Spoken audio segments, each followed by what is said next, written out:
Hey guys, ngayong araw na to, nandito po tayo sa Harip. Nagprangrang tayo ng Coco. At yan po ang driver natin.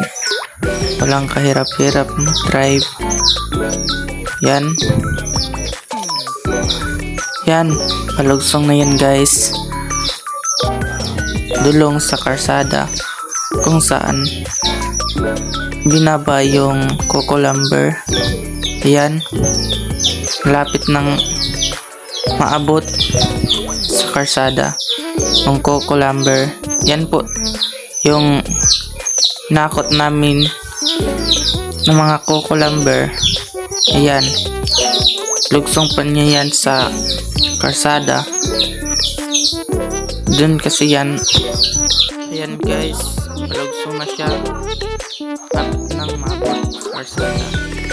Tingnan nyo lang guys kung paano niya lugsong yung Coco lumber para maabot sa karsada. Ayan. Ayan, patuloy lang tayong nagbibideo sa kanya guys. Ayan. At dito lang po magtatapos yung video natin.